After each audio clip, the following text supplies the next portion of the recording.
Join the Our Game Supporters Club at Patreon for €5 per month to get audio podcasts of the Hurling and Football Show and much more exclusive material. Move on to Dublin Cork now. Obviously, that was another really strong performance by Cork. They were 8 points ahead at half time. Dublin brought it back to 4. No doubt that they never gave up in that game, but ultimately won 2-26-24.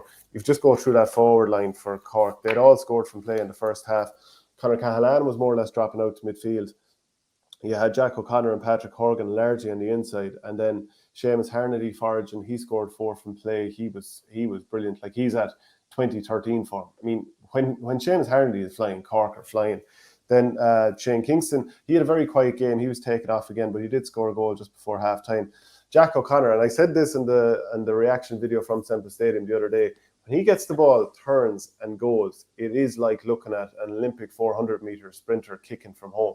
Like, he's just, like, he's magic to watch. I mean, are there any other players out there who actually just enjoy watching them run? It's very thrilling to see that. Yeah, no, he's lightning, and his for a small fella, his robustness in the tackle and his willingness to throw himself into tackles. And I think it was mentioned last night on the Sunday game, like, he's no problem taking a yellow card as well. Like, he's very, very good defensive. I don't say good defensively. He definitely throws himself about defensively, which would have been one of the qualms he would have had with Cork last year. That not enough of their forwards do that. But going forward, he's lightning. He really, really is. It's a joy to watch, and you just think he's cutting open defenses once he runs at them.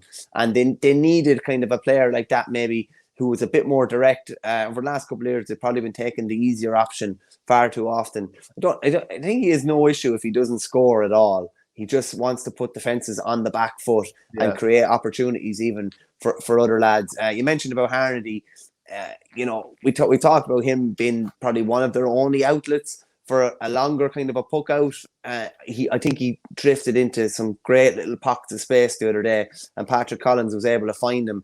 There's so much goes on, and I think for anybody maybe that doesn't play the game, to realise how Harnedy finds himself in that 30 yards of space, the work that others have to do to create that space for him is huge. Like, it's not just him making a run, or the space doesn't just happen. Like, other guys are doing so much to create that for him. And then Patrick Collins, you have a lad that's able to put the ball into the eye of a needle. I think he put the ball down. He played a lovely ball almost over the top for Robbie O'Flynn, which is a poke out we're seeing an awful lot more now. Yeah. It's almost like, even, with wing backs attacking forward, like Kieran Bennett did the other day, you're almost at your 65 and the keeper's hitting the puck out. You know the space he's putting it into, and you're just trying to get to the space before your man. You mentioned about Kingston's goal as well.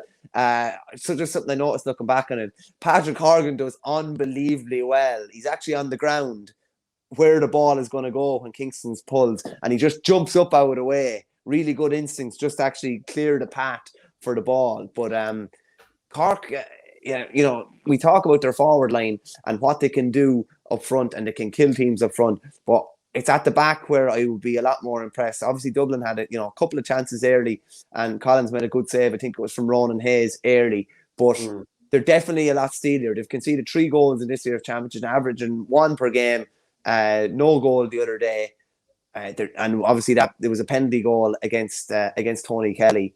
So, like, they're definitely getting a lot steelier at the back. So they're finding that blend, and it's almost like we talked about coming into the Clare game. What way would their season go? What way would Kieran Kingston's season go? Now they have, like, the perfect build-up going into this Kilkenny game.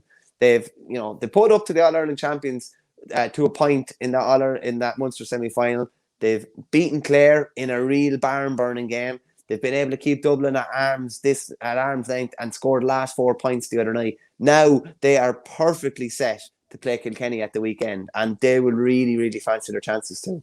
Yeah, Popo, he's not convinced by Cork. A few other people aren't either. Cork played a Dublin team who looked like they didn't want to be there and nearly got beat. 2 bad teams. Kilkenny will put manners on them. I'd worry about Downey if they put TJ at 14, says Mossy Lyons. Liam Ryan overhyping Cork. Dublin were really poor, blessed to get past Clare. I don't know. I really, like we've been saying it for a few weeks, I think this Cork team is coming. And even if you take out of the equation the under-20s that are coming, winning the All-Ireland last year, being in a final again this year, Shane Barrett and Alan Connolly came on from the bench. They look good, both got on the score sheet. I think there's a huge amount to like here. They didn't have Damien Cahalane. He's still injured. Owen Cadigan as well. Both of those guys started against Limerick. Maybe there's a horses for courses thing going on there too. But if you can do that without the two lads who are supposed to be the steel in your defence, and you still come out and put up a good scoreline against Dublin with 226 and hold them to just 24. Yes, Dublin don't have the same amount of scorers as some of the other teams. Yeah, they were missing Owen O'Donnell and Mark Schutte, and of course the likes of Ronan Hayes and Keano Callahan, Fergal Whiteley, who wasn't brought on, and Oisin O'Rourke, who was brought on. They all missed a bit of training, and obviously the Leinster final, so maybe there's a bit of a sharpness issue. I think Ronan Hayes, his confidence dropped after missing a couple of early chances, and I felt like he was hesitating when the posts were at his mercy to take point opportunities, and their confidence was sapped a little bit. But it was the Tim O'Mahony goal that highlighted the difference between the two teams. A long poke out was spoiled. By the way, Jeremy Millerick did really good spoiling Danny Sutcliffe throughout the game for those poke outs, because Sutcliffe, that's been one of the big things for Dublin, the likes of him. And also Mark Coleman spoiled Chris Crummy under a number of poke outs too, and he thought, well, this is going to be easy money for Dublin winning poke outs here, but it wasn't. And can I just say the fact that they have spoilers now as well? They have a lot of spoilers in defence, which they didn't have.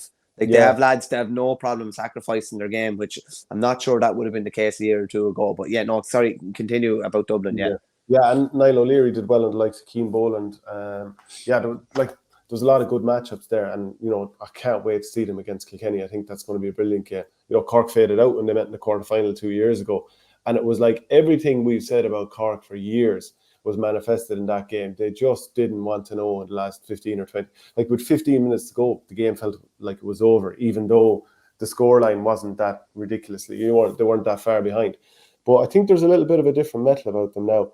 I just wonder, like that Tim O'Mahony goal, are we going to see something like that? It was basically Cork's answer to Kyle Hayes.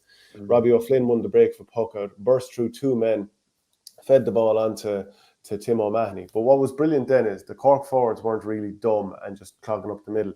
They all burst out to the side. I think Jack O'Connor was one of them, and meant that Keane O'Callaghan had to run with him. And Liam Rush, I think we can all feel sorry for him. That situation where your feet are already more or less planted, and if you start running one way to try and get going, O'Mahony's just going to go the other. So he was kind of on a hiding to nothing. It was either rugby tackle him to the ground or let him through, and he let him through, and you just kind of felt O'Mahony's going to finish this. And he's finally becoming like a serious player. A couple of times against Limerick, he was involved in these flowing puck-out moves and doing runs off the shoulder. He set up that goal chance early on for Robbie O'Flynn that was saved by continuing to follow the run. He did it against Waterford in the league. Remember, he set up a goal for somebody, possibly Robbie O'Flynn. I can't remember exactly who, but he's really starting to become a senior hurler. For a long time, they were trying to find a position for him. They've found it now. Big time, yeah. There's a good few. Look at he's looking like he's establishing himself as a real kind of defensive linchpin.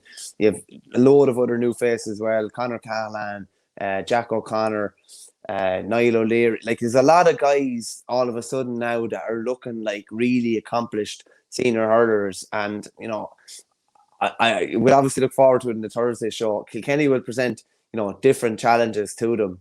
But geez, I'd say they're fancying their chances now. And when they get their dander up, how hard stopped they are. But it's gonna be interesting, and it's not like maybe when they would have played years ago, where you have two teams who are diametrically opposed almost in how they set up and how they play. Kilkenny are far more like Cork maybe than they would ever care to admit, but they have adapted, and that's going to be really interesting at the weekend. But from a Dublin point of view, Shane, I think it's important to say as well, because it hasn't been the case a lot of the time in recent years. I think they've finished the season with a bit of credit in the bank now almost. They did, that game you could say nearly was over at half time the other day once Cork had the 2 goals. But Dublin got it back to, was it 4 that got it back to? Yeah, back to 4, yeah. Got back to 4, made it really, really competitive coming down the stretch. Probably just, lived to rue some of those early kind of goal chances that they missed, and it could have been a different game had they got them. But they didn't limp out a championship maybe like they have in recent years. If you look at how they exited the championship last year, Cork absolutely battered them in Thurles. How they exited the championship in 2019, that massive shock against Laois. So I think the Matty Kenny project is in a far better position finishing the 2021 championship than at any other stage over the last couple of years. And like, I have questioned, different things that have happened over the last couple of years and their consistency and what direction that they were going. But it does look like he is the man to lead them forward for another couple of years at least. And they do look like, Ronan Hayes was quiet the other day, but has developed into, a real goal-getting full forward. Danny Sutcliffe, he's gotten the best out of Danny Sutcliffe again. He's rejuvenated Liam Rush. He managed to, he managed in two of his biggest games without their best defender in Owen O'Donnell as well. So, like, there's definitely a lot to like about where Dublin is going. And I think, like, Alan Nolan has to be nearly, central to the All-Star goalkeeper nominations at the moment as well. He made a couple of brilliant saves again the other day. One or two maybe errant passes from the goals, but just he's had an outstanding year as well. Another man who was cast aside, actually, funnily enough, cast aside by Ger Cunningham, who was obviously on the line for Cork the other day. But there's another guy who has, proved his steel over the last couple of years. Like, this is probably his best year between the nets for Dublin. He's an outstanding year. Yeah, and then just a couple more comments. This game was always a lose-lose for Cork. It was just about getting the results and moving on. I don't know. I think like Dublin are a dangerous team. They're improving. Like we talked about it before, they do have more natural-looking hurlers, because that's something that was levelled at them before that they didn't. But like Conor Burke, and I'm not saying all of these guys played brilliantly. Donald Burke scored, I think it was 13 points. He was brilliant. Ronan Hayes is a very natural hurler. It didn't happen for him. Keane O'Sullivan scored 3. He's a good player. Keane Boland, it didn't fully happen for him, but he got a point. Like they just need to add a couple of more pieces. And of course, if you took like the full back and full forward out of any team, that's going to hurt you. I'm not saying like that Mark Schutte was playing his best hurling at the moment, but Danny Sutcliffe was shut down. Chris Crummey's a converted forward there, and I think they might look at putting him back in the backs again. But there's a lot to like there. They're lacking one or two. Obviously, the under-20s won the Leinster title in the last year. Maybe one or two more can come through, and they won't be too far off. You'd have to credit Cork for how they responded to Dublin coming back to being within 4 points with like 5 minutes to go. With Donald Burke and Danny Sutcliffe, who just roared into the game laterally, they brought it back to 222 to 24 points. And this is where you have to think, do Cork have the mettle? But they had 8 of the last 10 shots, so they took over and they scored 4 of those and pulled away, and Dublin couldn't get a shot off. Well, they couldn't get a score, and certainly their shots towards the end of the game, they were few and far between. Dublin, I think Matty Kenny, if he wants to stay on, which I'm sure he does, the sort of guy he is, I would be shocked if he didn't stay on for another year. And I think it's the right thing for Dublin to keep him on there, because I think so much is kind of coloured by this defeat to Laois. But in between that, they've done a lot of good stuff. Like, he's beaten Galway twice, knocked them out of Leinster on 2 occasions. They didn't disgrace themselves against Cork. They're missing players. Everyone accepts that the Leinster final loss to Kilkenny, a lot of that was just down to the unavailability of players. And maybe if that was postponed, who knows? Maybe they would have lost it anyway. I don't know. But I think in general, he's building something good there, because you can just see that the quality of hurlers coming through is improving.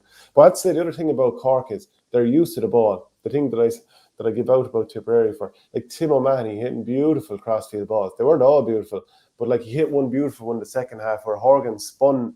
Shane, I was just shocked he didn't go for goal. Yeah. Couldn't believe he didn't go for goal.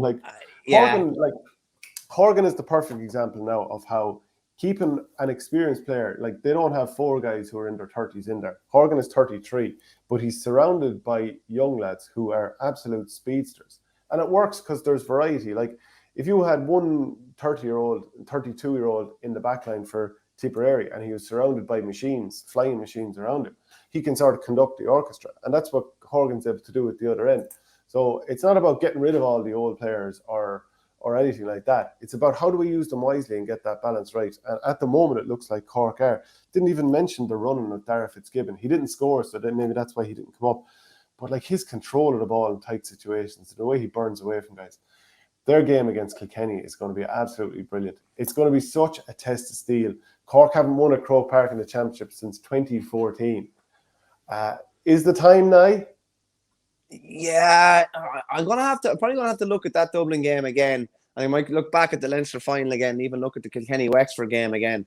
I think one of our viewers said that Kilkenny may be flying under the radar, and they might be, because what Cork are almost coming into this game not as favourites, but they're coming in with an awful lot of confidence, and there's not much pressure on Kilkenny now at this stage. Whereas there probably was maybe a bit of pressure last year against Waterford going into the All-Ireland semi-final. So it's the perfect, I would say, it's the perfect scenario for both. Cork coming in full of that, full of confidence, and Kilkenny coming in with a Leinster title already under their belt. I still think it could be set up for a Kilkenny Limerick final, and for a Limerick to get a chance to avenge that 2019 semi-final. But that's for next weekend, and it's going to be another absolute barn burning weekend again. Yeah, we'll move on now, but I just did a poll saying who'll win the All-Ireland 2021. There was 1,500 votes here, so it's a nice sample size.